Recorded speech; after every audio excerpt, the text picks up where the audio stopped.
County Commission meetings. A couple people that are not going to be here, and they need to be in our prayers. Nancy Brown is on her way, or she's already there to Duke with her husband, have some care, so we certainly want to have her in our prayers. Safe travels also. Mr. Bridger's wife was taken to the yard this morning, so Commissioner Kemp called and left a message that he couldn't tell us, so for whatever reasons, everything's okay.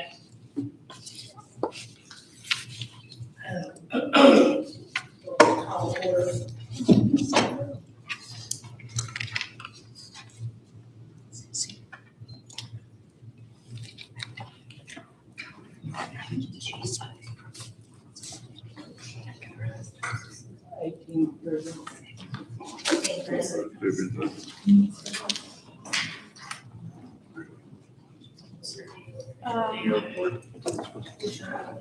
We don't have anything going on here.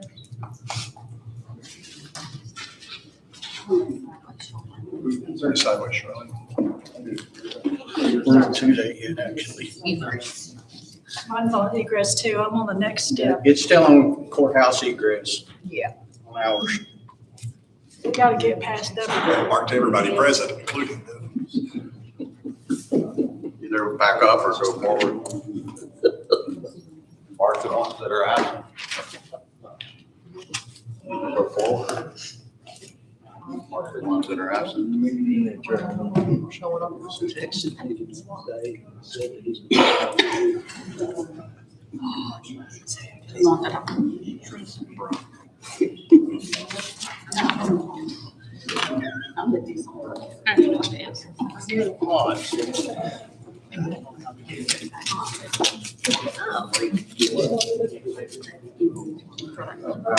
We got some.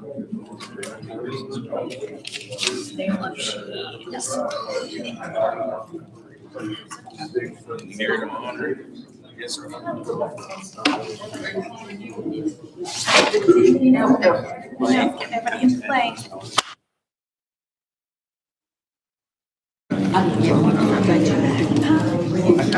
I know I'm busy.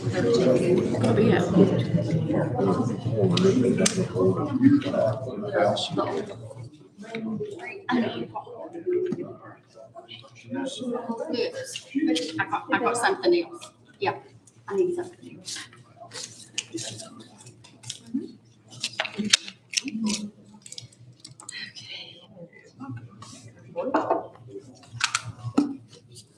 Showing on mine that there's 19 present, 5 absent. Shut down that. Wow. Yeah,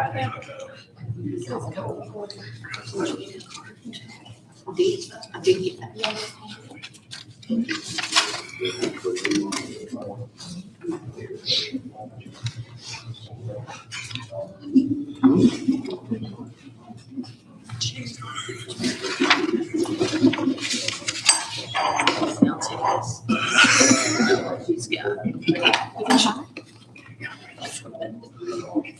It's over here.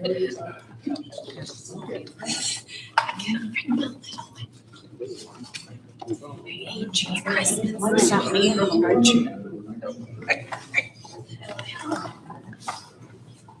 thought I would share.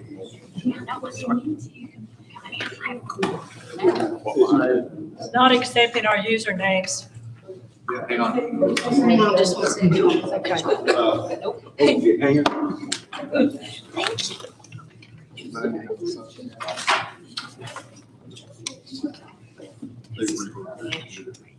It's Christmas to go to.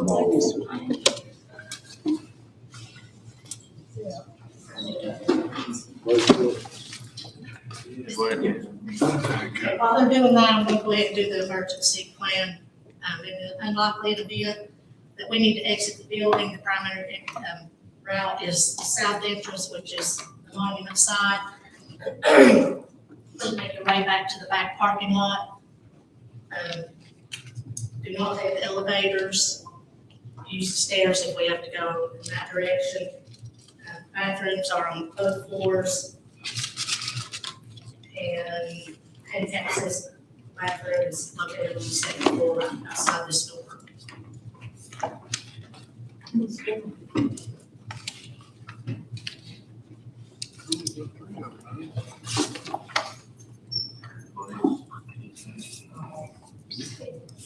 Oh.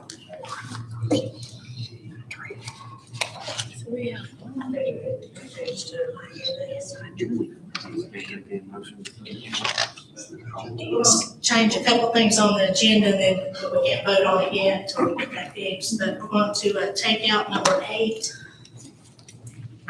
And we're going to trade number 12 and 13. It still says that I need to do. Switch.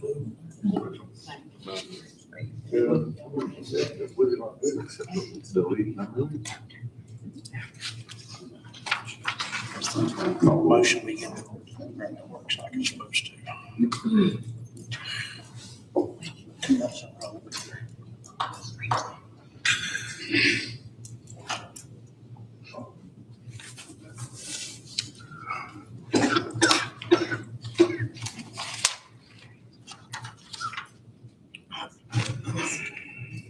This doesn't work, what? It's the voice.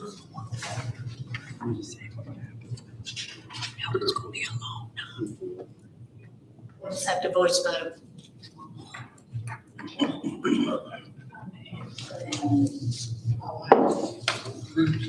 This doesn't work. We'll restart it.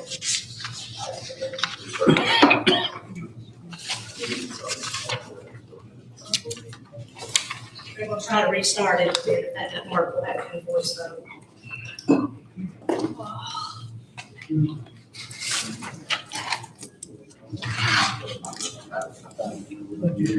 So you're not saying nothing. Done. I don't want you to do it. All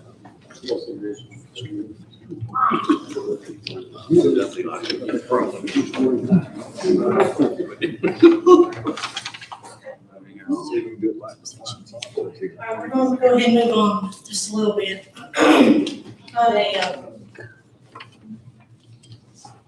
I want to address the November meeting. We are all very passionate about different things in these meetings. I include myself in that. I've been passionate myself.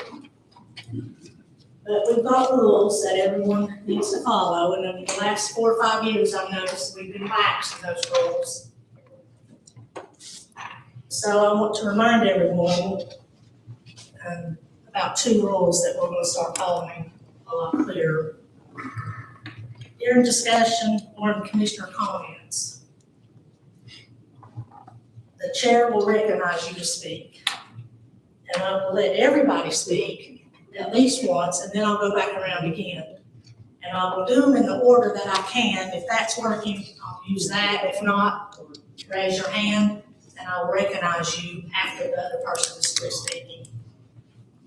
When the person, commissioner, has the floor, everyone else needs to remain silent. Now, if you can't do that, then I'm going to give you a warning, and then I'm going to ask the sheriff or someone, or whoever, to escort you out. What happened in November was an embarrassment, in my opinion. And as long as I'm up here, I don't plan for it to happen again without some consequences. I've never not let anybody speak as long as I've been up here. And in fact, I don't know of any chair that has not let someone speak. But the disrespect that was shown in the last 5 minutes of that meeting was embarrassing. And I'm sorry that the rest of us had to witness it. But I'm even sorrier that the public had to. So I do apologize to the public for that last 5 or 10 minutes of the meeting. I hope that this is clear, and I hope that I don't have to have anybody escorted out. But unfortunately, that is part of the chairperson's decision to make sure the meeting is run in a professional manner. I hope that's clear. Now will be a good time, we can go ahead and do open prayer with Commissioner Thomas and the pledge with Commissioner Thompson. Let's pray. Father, at this special Advent season, we come to you with hearts of thanksgiving. Father, we thank you especially for your Son, Jesus, sent here to provide a way for us to come to you. Father, we thank you for the work that you have given us to do as leaders here in our county. We ask you tonight to help us to work hard, to help us to work together, to help us to work respectfully and with kindness to each other. Father, be with our words and our actions tonight. Help this meeting bring you glory and help us to represent Carter County well. And it's in your Son's name we pray. Amen. Ethan, salute, pledge. I pledge allegiance to the flag of the United States of America and to the republic for which it stands, one nation, under God, indivisible, with liberty and justice for all.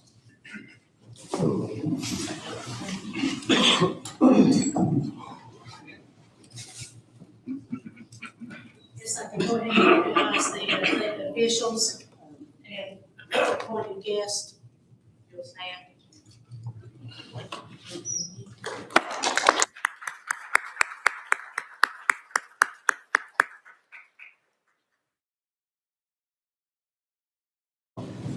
I think we're standing still now.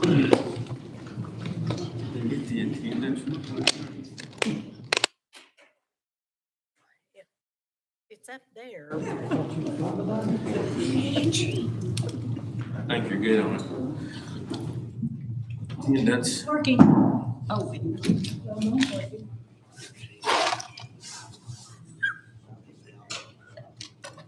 We're back to approval of the agenda.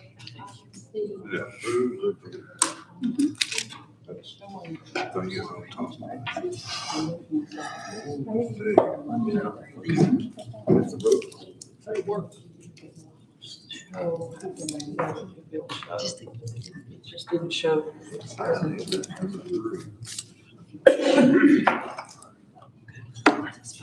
Yes. You said it's not pulling up over there, but it's pulling up here. Motion made by Commissioner Frazier to accept the agenda with the changes. I'm gonna let them. Second by Commissioner Hughes.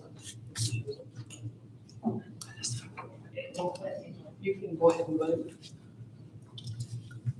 Are you ready to vote? Yay. Have to make the correction on. Hold our fingers and It's showing it. It just doesn't show. all right, thank you. That motion passed. Okay. The roll call did go through. I'm sorry. The roll call did go through. Okay. All right, now we'll accept the meeting of November the 17th.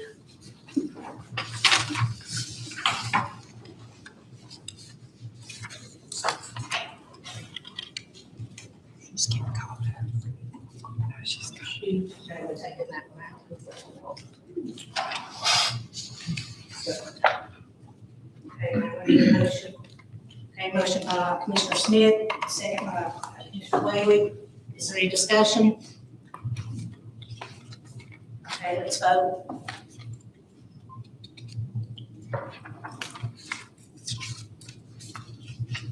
Commissioner Prophet. All right, approval of notaries and bonds.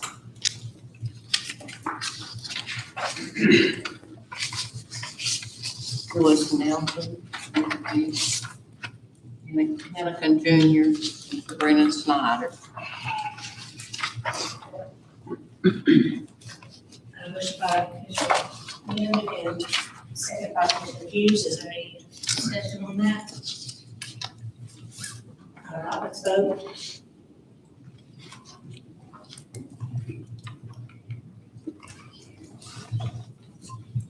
Thank you, motion passed. Okay, we're down to the finance report. Good evening. The financials are in your packet as usual. If you have any questions or comments about that, if you could please let me know. I will give you a couple of quick updates on some of our monies that we have received recently. We already knew we had $260,000 from FEMA. We are expecting fairly soon another $236,000 from them. We are at step 12 of 22 for our second amendment. That'll be the one where we get over $1 million that we can request out of that one, and that's actuals. I'm not at this point requesting estimates because we've not needed to do so. That makes things a lot more complicated. So I'm going to try to avoid that if possible. We have received over 800,000 already from the RCS. That's from USDA federal money. We are expecting another 300,000 plus 163,000 from them any day. Matter of fact, I plan on checking with him in the morning if we have not received those funds. We got a reimbursement from the state for our admin fees for the bond. That was over 398,000. As I said, we are on our second amendment with them at step 12. That has been a little slower, but a lot of other counties are getting their things into TEMA, so that's slowing down the process just a tiny bit, but we're still in really good shape and moving fairly quickly. I also wanted to make you aware, I know there are several commissioners that have been concerned about reimbursements for CAT-Z.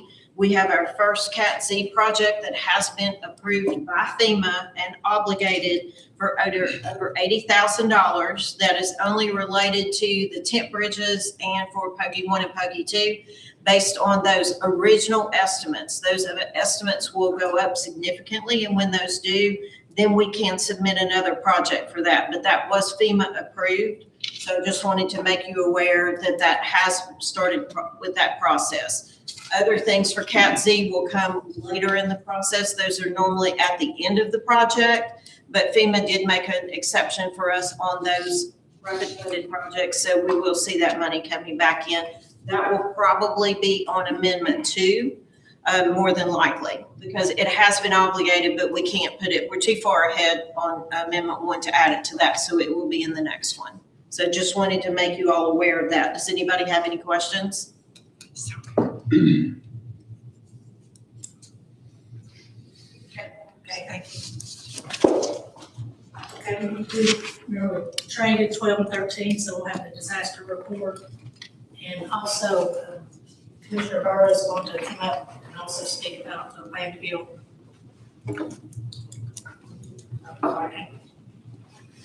Apologies. Commissioner Haley also, she's the chairperson, vice chair of that committee. Okay, as of right now, there's one project that has moved forward to pending award, which makes now a total of 10 that are pending awards. They're not moving forward too quick because of the situation. The focus is now completing 5 projects that are still not obligated and that we're still working through the process with FEMA for mitigation. So far, Cheryl from FEMA has been up at the Highway Department with mitigation, and I believe that we've gained an additional $3 million with mitigation for the county. So when the POGA 1 and POGA 2 get bid out, then we can ask FEMA for revisions to add whatever the difference is between the rapid project amount that we listed versus the obligated and actual cost. So things are progressing, moving forward. There was a big push to get those 5 projects done. This way, everything's into the portal, with the exception of some of the CAT-Z paperwork that will be, as Carolyn mentioned, it usually follows at the end of everything.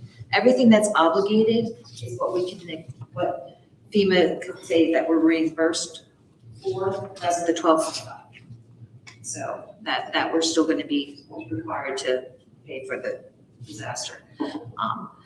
If the consultants are correct, we're looking at Carter County total FEMA amount, we'll probably get about 37 million. That's with everything. So we're hoping to push a little bit more, but that's the goal that we're aiming for. Okay. Any other questions? Questions on the update, the disaster update before they get on to The disaster? I'm gonna defer to you. That's fine. As many of you know, the landfill's been on fire. Started last Wednesday as the guys were leaving to go home. We worked up there pretty late that night, thought we had it put out. 4:30 the next morning, Thursday, Nathan called, actually the EMA called, said they had a fire. We went up, and stayed till way up the next night. We called in Barker's because we had to have a road to get to the fire. They came in, built a pad, put the shell in, then started putting out the fire, what we could. Fire department came, done everything we could possibly done. Everything that everybody says on Facebook we should have done, we tried.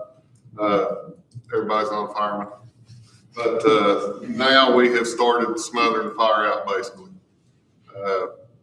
It's going to take right around 5 days. We're hauling, it's a shell dirt mix, more dirt than rock. It is working. They flew another drone over today. Right where we knew there was a shallow spot in it, it picked up exactly. It's 15 degrees everywhere except for where it's exposed. So what we're doing is working. We hope if nothing happens, Friday he should be out of there, which is pretty good. We're averaging around 300 loads a day. So other than 300 loads of dirt. yes, other than Summers and Taylor or Baker, somebody larger, I mean, that's pretty phenomenal in my opinion. He's 3 miles away, so his turnaround time's really fast. Everything's worked great. I appreciate all the fire departments. Rescue squad was even there. We've had Johnson City volunteers, paid and non-paid there. It's worked out really good. The food response, water, anything we've needed, we've had. The EMA's had a phenomenal hand in it. They've helped us out greatly. The new trailer that was donated has worked good because last night it was really cold and that gave them a place to get warm. Other than that, that's about all I got. Hopefully we'll be out by Friday. Fire department has stopped pumping water as of yesterday, pretty much. Well, up to the night. They're just there watching. That's all they're doing now. But all the guys that came, drove tankers, whatever they did, we really do appreciate it. Is there any questions? Okay, I have a couple questions. Who was up there from the state? Can you tell us who was there? Not just the state, but Tina, T-Deck, both of them are there. And that was initially, they said, keep it contained, burn it. We tried that. Then the smoke got to be an issue. Air quality was checked by Kingsport Fire Department. Air quality was no more than a house burning, less carbon dioxide in the air. I agree, it is a big house burning, but that was so after, I guess it was Friday night, around 5:30 or so, they called me and we were all kind of on a conference call type thing. Tima and T-Deck said, we got to do something. So that's when we said, okay, then what we do, their recommendation. The guy from the Tennessee Fire Association was here from Greenville, very knowledgeable guy. I trusted his judgment, and that's when they made the call to bury it. That's coming from TDEC's recommendation. Right. And this way that the landfill crosses all the I's, dots all the T's on how they were putting this out. Right. And then our also concern was, Tama and T-Deck, the violations we could occur from any of this. They come up and assured us we were all set. So runoff, and the stormwater lady was there, she checked that, we were good on that. So as of right now, everything's good to go. We'll see what happens in the future. And thank you for the updates, and also thanks for emailing.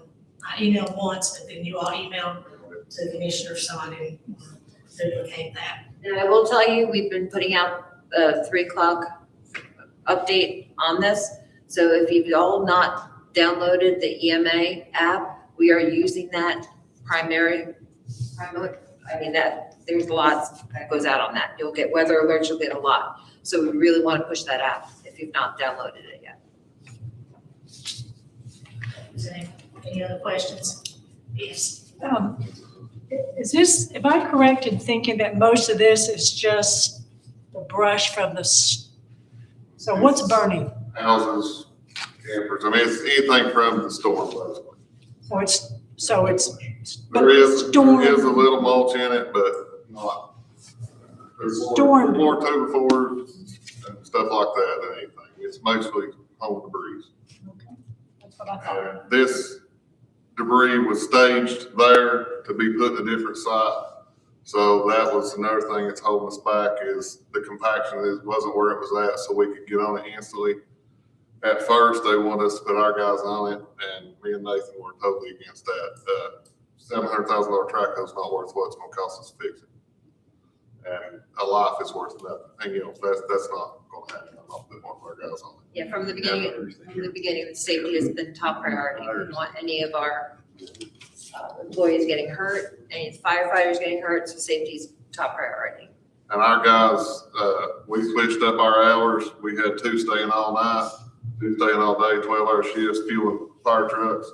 And it has been, our guys are way beyond what I thought they could do. They have done exceptional.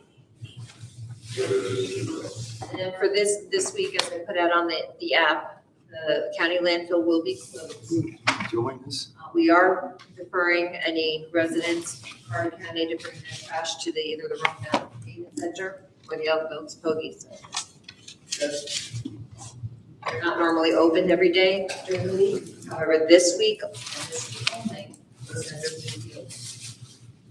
Reason for that is the traffic. It's like an interstate. I mean, these guys don't haul 300 loads a day driving slow. And I'm good with that right now. So. Thank you. Yes, they don't drive slow. I went up there and a gentleman very nicely told me that he didn't know who I was or anything, and I didn't make a big deal out of it. They told me I could leave, that I was not needed, and I wasn't, so I turned around and went back out myself. And that's what you should have done.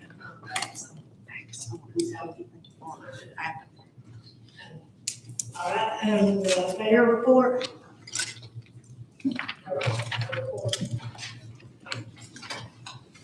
Okay, we're to public comments. As always, I have 5 minutes. And same goes for public as commissioners, respectful and civil. Also. And please state your name. Good evening, Commissioners. James Burr.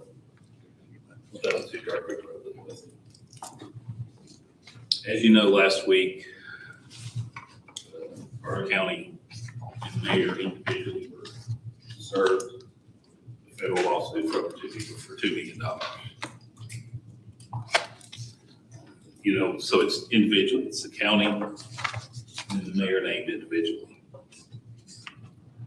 This lawsuit runs in parallel with the accusations in the ouster petition that I filed with Attorney Harden in January of this year. Some of the accusations in the lawsuit are pretty close to what we claimed in the ouster.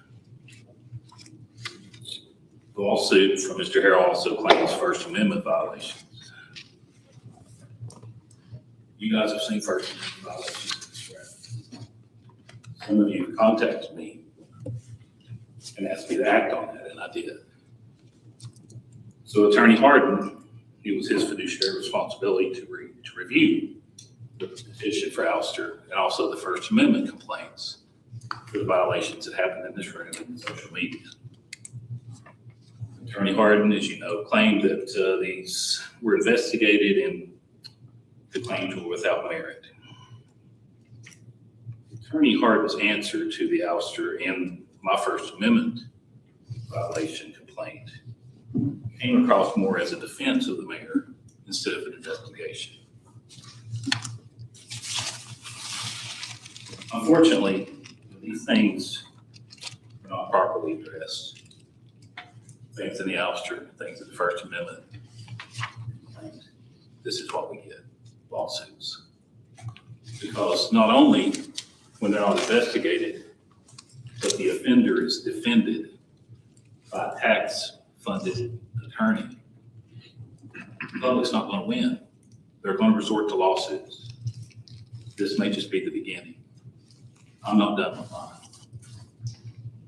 See, the lawsuit won't go that way as far as just a letter from Attorney Harden and then tell me to go away. The lawsuit is going to give powers to the plaintiff for discovery, where they can request documentation of emails, text messages, meeting minutes, but more importantly, deposition. Many people will be deposed in this lawsuit. Now, if you've never gone through a deposition, you raise your right hand, swear to tell the truth, nothing but the truth, so help you God, just as if you're in court. And if you lie in a deposition, it's perjury, just as if you're in court. This is federal, the penalty's $250,000 if you lie, and federal time in prison. If an attorney lies in deposition, he or her will immediately lose their license, indefinitely, potentially. Unfortunately, this lawsuit is going to further embarrass the county. It's going to bring in people from outside the county, like Mayor Morrison of Greene County. You'll be involved. You'll be opposed. It's also going to bring in Mayor Butt of Murray County. And if you're wondering where that ties in, it ties into a contract that receives a lot of funds from you, who referred that contractor, Murray County referred that contractor to us, the county. And you'll learn how that contractor was looking for a full-time job for this county. All that'll come out in this lawsuit if it's allowed to go to depositions. So in response to the ouster petition, well, I've never spoken to you guys about that. Attorney Harden gave me several examples of case law.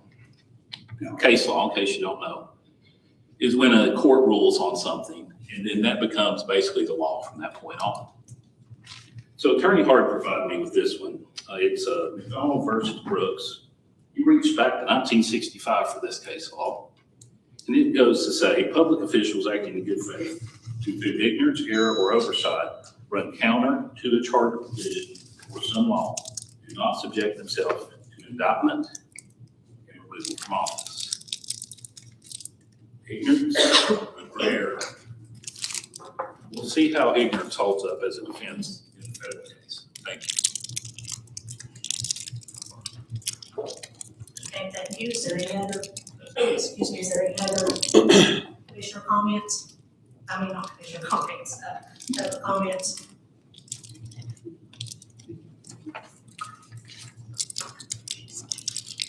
Okay. We'll recess for a public hearing. 15, we'll recess for a public hearing.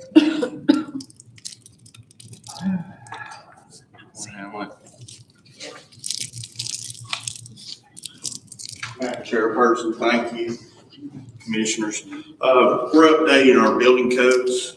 This is something we have to do every 7 to 8 years.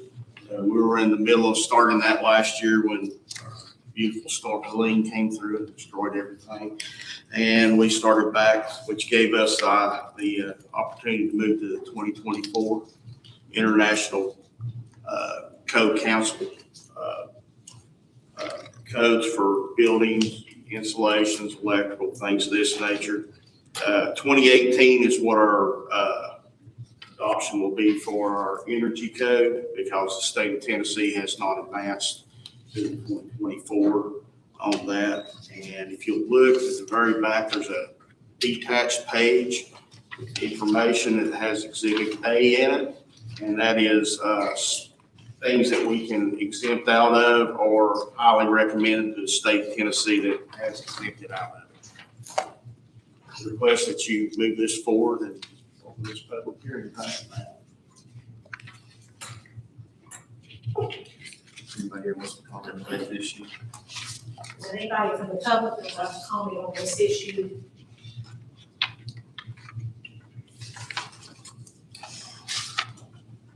Okay, we'll go back in session.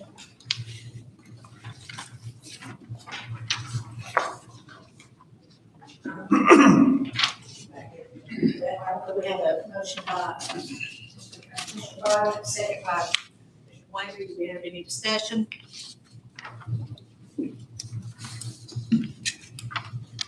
Does everybody understand we're voting on first? Resolution. Right, resolution. Just making sure that people are. If there's no discussion, we will vote.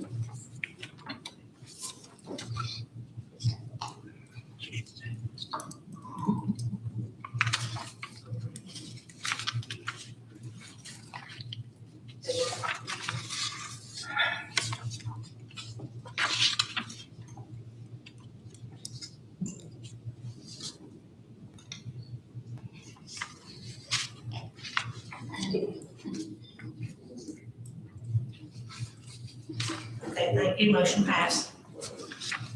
Thank you, ladies and gentlemen. Y'all have a Merry Christmas, okay?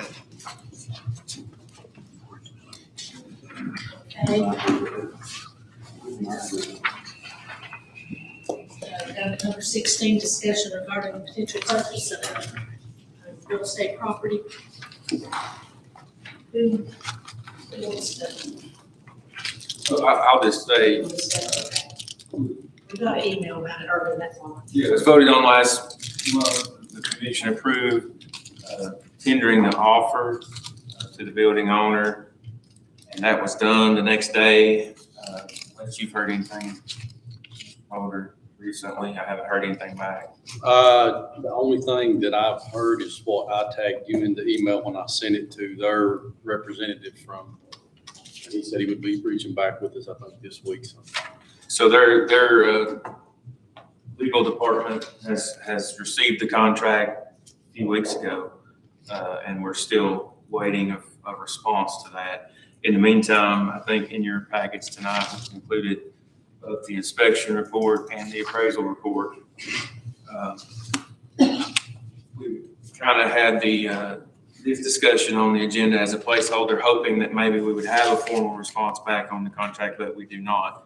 The only other thing, I mean, of course, the appraisal and the inspection speaks for itself. That's up to you all to debate and decide how you want to handle that. If there's issues, if that changes something, we do have the contingency in the contract that would, provide for further negotiation or whatever you all come to based on the inspection and the appraisal. But that's a commission decision. The only other thing that would be needed, in my opinion, to move forward, if you are going to do that, is a survey.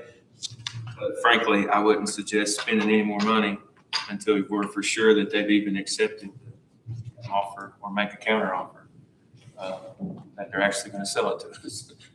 So that's, again, your all's decision. So that's the only update I have.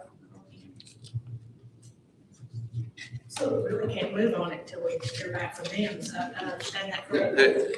Based on the commission's vote, a formal offer of $1 million was made, contingent upon this inspection and appraisal. Again, you all could discuss and decide if you want to make some sort of change based on the appraisal and the inspection report that you received. Otherwise, that offer's still out there. They have not responded as either an acceptance, a rejection, or a counteroffer. So we're nowhere other than just waiting for a response. Okay, we're open for discussion. Ms. Rhodes? Okay, so I understand we all got an email, and so Nick, you might have to clarify, because I think that came from you. So I understand the appraisal was done by a residential one, that it came in lower than what our offer is because he was residential and not commercial. Is that correct? And that when a commercial person looks at it, they look at it for more value than the residential inspector? Is that what you can elaborate on? Yeah, to Okay. you. Yes. Mr. Miller is a residential appraiser. He's not commercially certified to be a commercial appraiser. When I got the appraisal, it was way under what it should be. So they're basing it off roughly $59 a square foot. I reached out to a commercial contractor that builds commercial buildings in the Tri-Cities area. I told him what I wanted, pretty much a 14,000 square foot facility with 14 to 15 foot ceilings, just a shell only with a little bit of insulation. I didn't want any electrical, I didn't want nothing else. And he said, not counting the site prep work, it would be between 1.2 and 1.4 million dollars to build that building. Now, with that being said, I've actually spoken with numerous other contractors that have verified that Mr. Miller is not a commercial appraiser. You will not find a builder in this area anywhere to build any type of structure for $59, $60 a square foot, let alone 70. Houses, $200 to $300 a square foot. Commercial is actually a little bit more. I actually sent the email to you all so you would get more of a, I believe the email said, based off what's sold around here, it's 1.55 to 1.65 is about what it's appraised at. So, I would still proceed with the $1 million price tag because, you know, there's another piece of property that's similar that he's asking $1.5 million for. So if it's roughly the same square footage, but you know, the shell of a building from 1.2 to 1.4, that don't count your electrical, your site prep, your concrete, your plumbing, anything else in that building. That is just a shell of a rectangular building. So if we can't proceed with it, then I'd make the suggestion or the motion, once we hear back from East Tennessee, or the property owners of the property, we need to get a commercial appraiser out. That is my suggestion if we can't proceed with the $1 million price tag, because the people that I've spoken with, my constituents, are amazed that they priced it and we're able to buy it for $1 million because they know how much it's worth. So, I mean, you've got 2,500 square foot house that's selling for almost as much as that commercial building. That was built 15 years ago. It's sprinkled, it's ADA accessible. I mean, all this stuff adds up.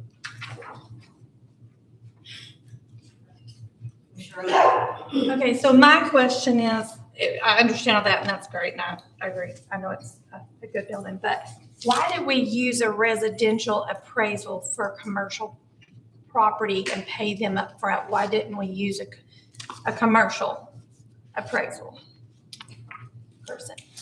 I can't answer that. That's up to the question. Who sent out the appraiser for it to be I residential? believe it was through the mayor's office. Is that correct? Does anyone know who sent the appraiser that's at a residential for us to appraise a commercial property? Yes. Did it come through your office? The maintenance supervisor did handle the appraisal. I can't answer the question as to why you chose or what route that went. Mr. Wynn? If I remember correctly, during our last meeting when we discussed this, there was not a commercial appraiser available until after the first of the year. We needed to get that offer to them before then. And I have no idea about the decision either, but I will say this same gentleman, Mr. Miller, has appraised other properties, including commercial properties through the county before. And to my knowledge, you're just licensed as a real estate appraiser through the state. It may be that commercial is some sort of special, specialty or something, but I believe you're just licensed as a real estate appraiser. Yeah, he's done all the appraisals for the county, even on the building that they were looking at, the Mason's Lodge for archives, he did that one. He's done several, and that's probably why the maintenance supervisor used him again, because he's done all appraisals, commercial property too. And just for the record, on your concern, I mean, in the past, I think people have misconstrued the fact that we cannot exceed an appraisal for real property. That's not true.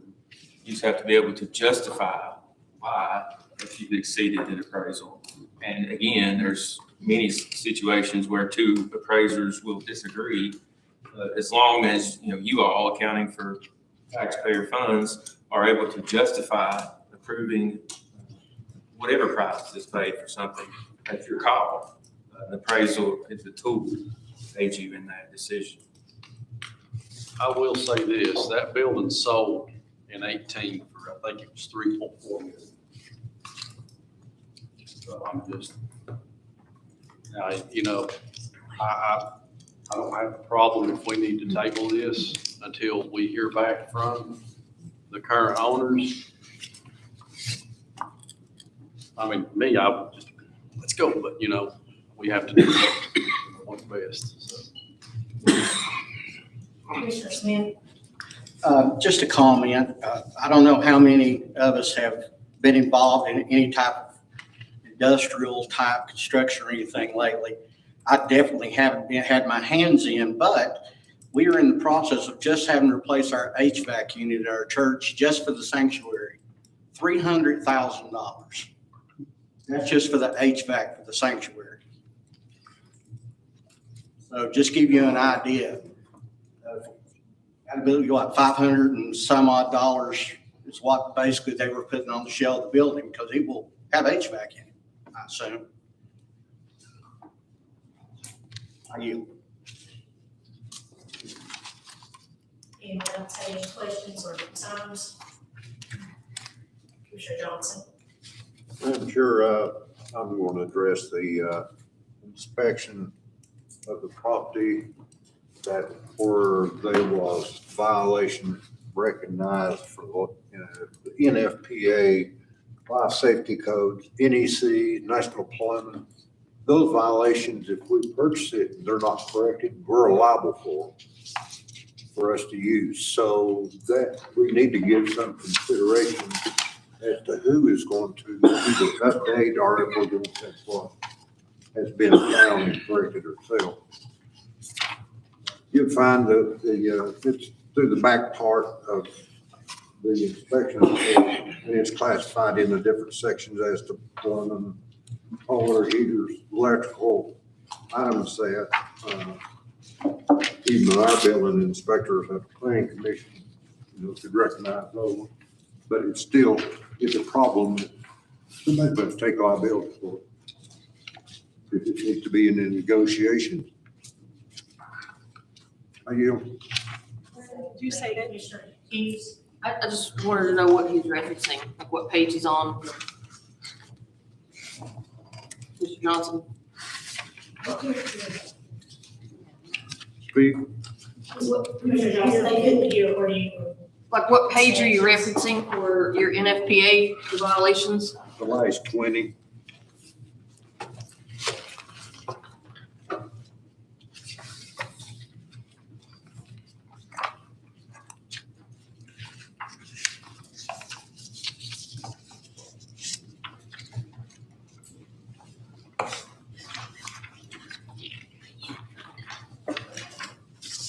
Anyone else?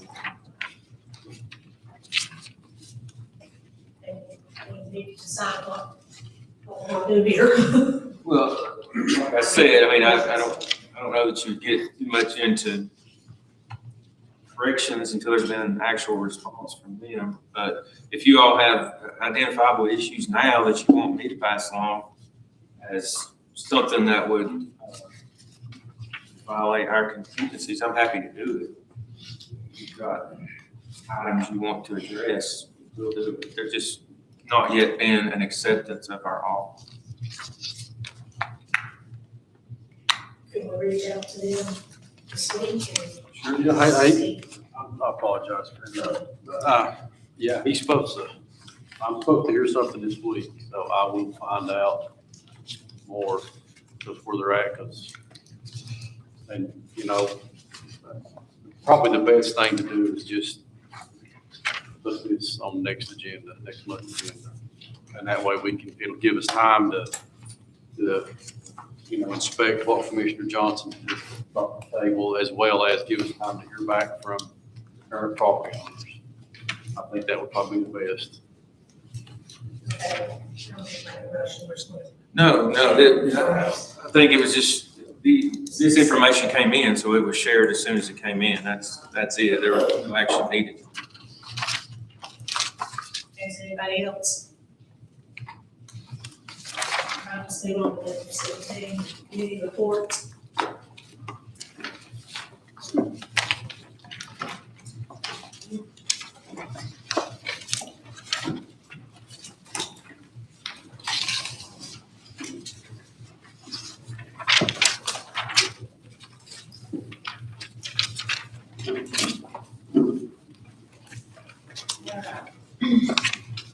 First up for budget is number one, motion to authorize the finance department to move forward with the process for aerial pictometry services. Funding source to be determined at a later date if the bid is awarded. Second by Mr. Haycup, is there any discussion? All right, having no discussion, let's vote.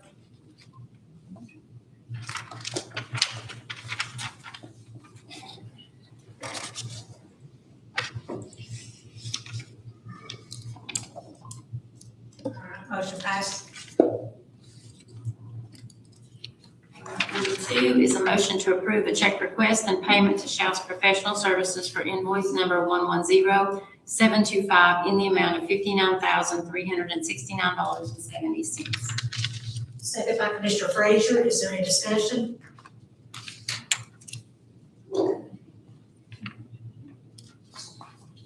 Okay, let's vote.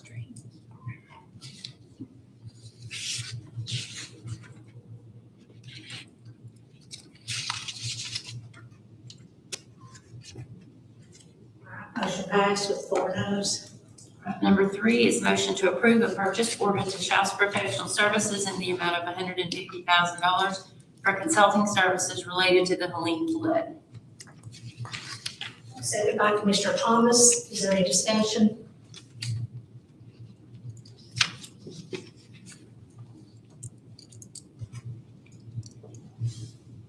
No discussion? Okay, let's vote.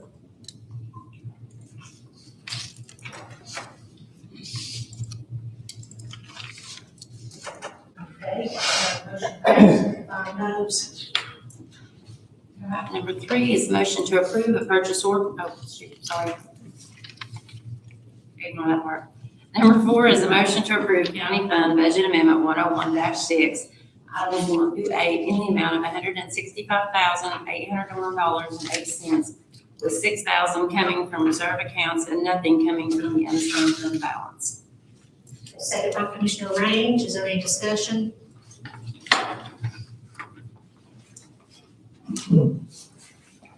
Okay, let's vote.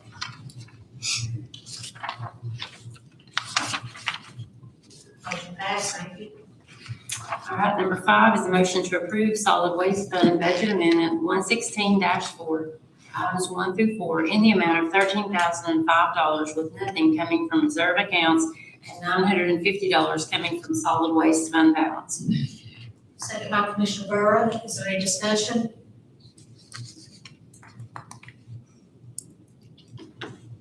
Okay, let's vote.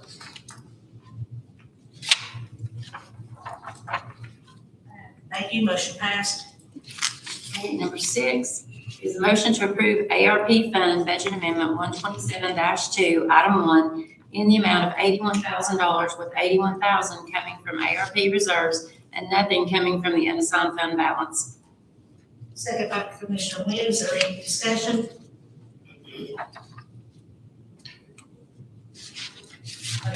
vote.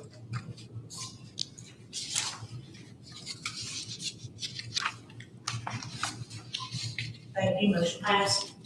Number 7 is a motion to approve Highway Fund Budget Amendment 131-4, Item 1, in the amount of $450,000 with nothing coming from reserve accounts and $450,000 coming from the Highway Department's fund balance. Second by Commissioner Smith, is there any discussion?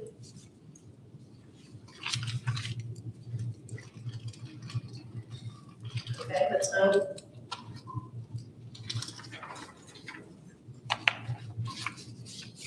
Thank you, motion passed.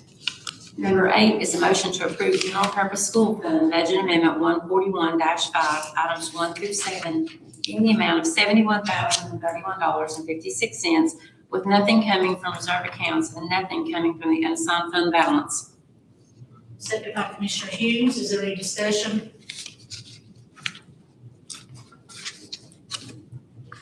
Okay, let's vote.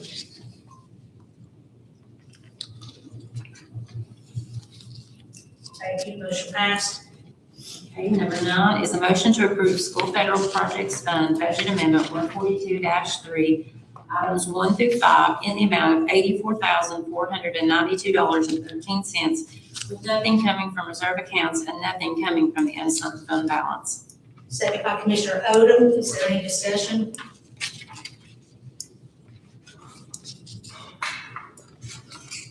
Okay, let's vote.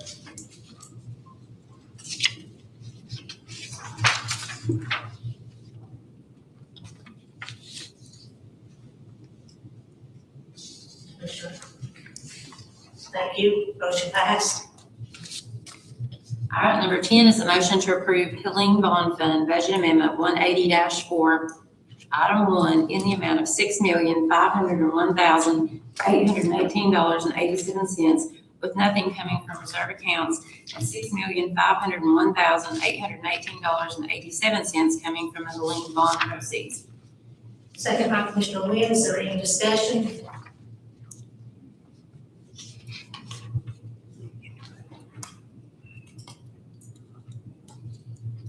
Okay, let's vote.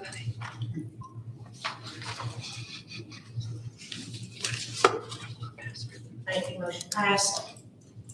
Number 11 is a motion to approve the animal shelter monetary donations in the amount of $3,500. Second by Commissioner Profit, is there any discussion? Okay, let's vote.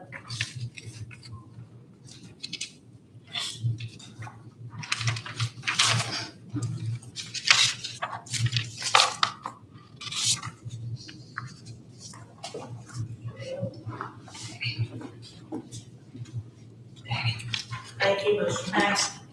Last one is number 12, motion to approve the animal shelter non-monetary donations totaling $275. Second by Commissioner Odom, is there any discussion?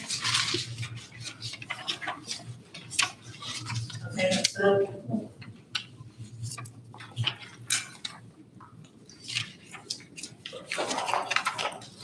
Thank you, motion passed. Thank you, guys. Thank you. Okay, that's the management meeting.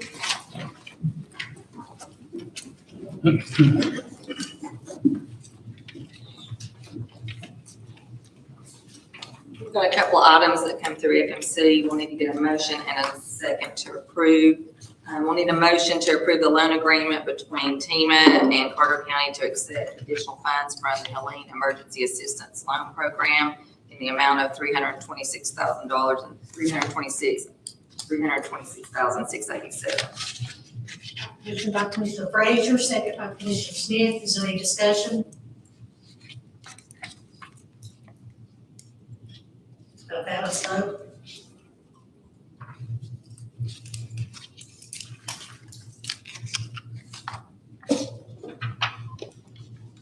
Okay, motion passed. 1-0. The next one, we'll need a motion and a second to approve property transfer notification dated 12/1/2025, transferring cargo trailer from the county to ARM. This was purchased through the Food Insecurity Grant and administered by the First Tennessee Development District. Motion made by Commissioner Frazier, second by Commissioner Childers, is there any discussion? Okay, let's vote.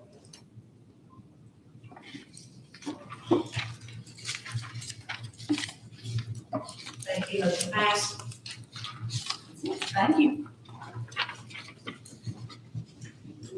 Okay. Attorney report.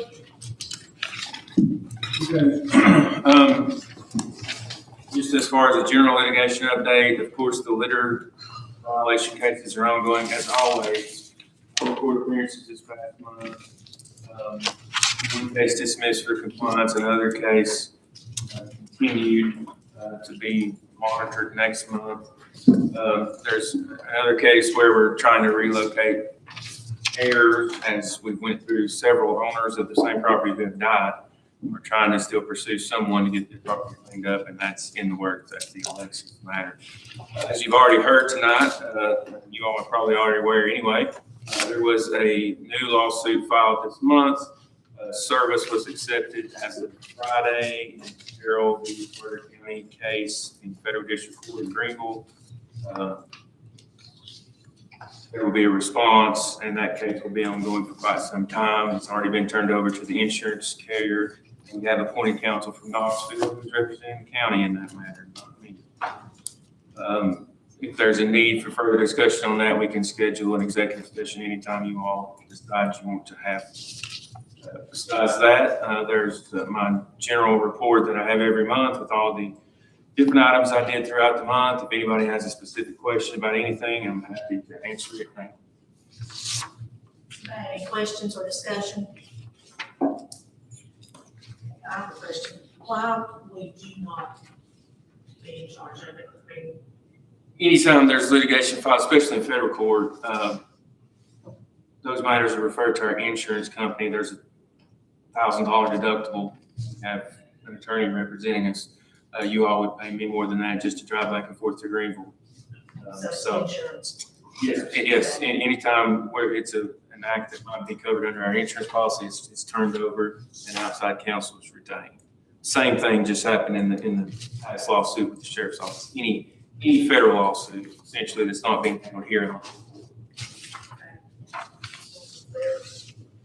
Anybody else have any questions for attorney? And while I got the floor, I should say, I don't know if you're gonna bring it up, on the meeting schedule, we've got the full commission scheduled on Martin Luther King Day. And that, of course, is on the Tuesday, the 20th, is that commission hours.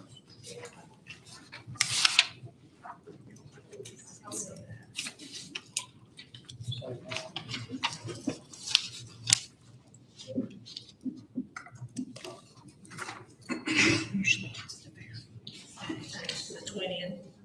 Yeah, on this month and next month, the commission meeting will be on the third Tuesday.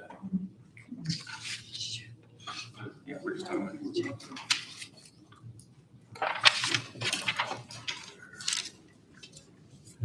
Anybody else have any other questions for the attorney?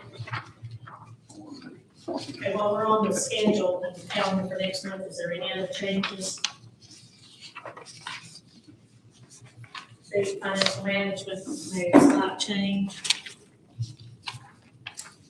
They're meeting on Wednesdays, 9:30. First Wednesday of every month, and we'll be meeting in the courtroom. I think that's not the major change.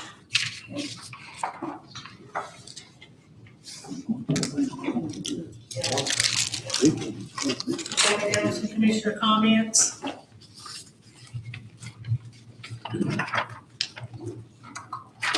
Any commissioner comments?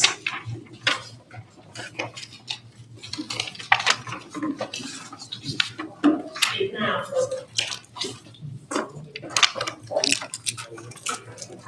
okay, commissioner comments.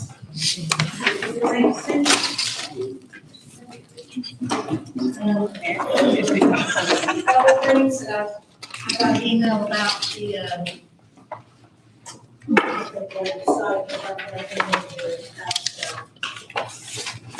Disclosure agreement. disclosure. I don't know if you all got that. Disclosure. Interest.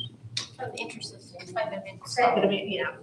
If you haven't already done that, you can check on that, I guess. I think that's the only thing that I have.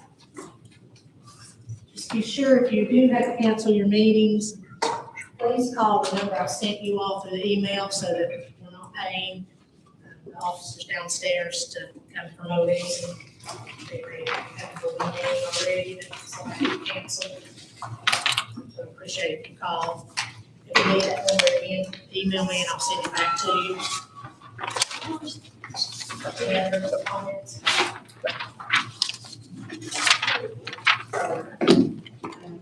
Mr. President, make a motion to adjourn, second by Commissioner Smith.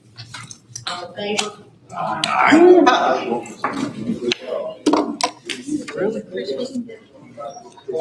done broke my Tahoe. No, take my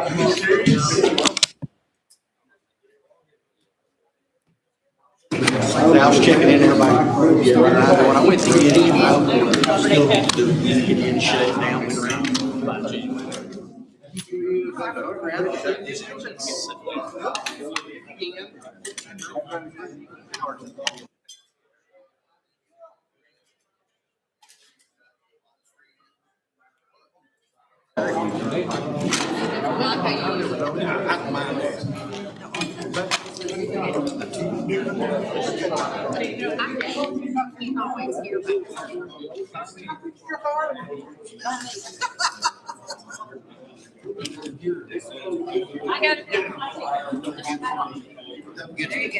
Everybody go through the backyard today. We're changing things.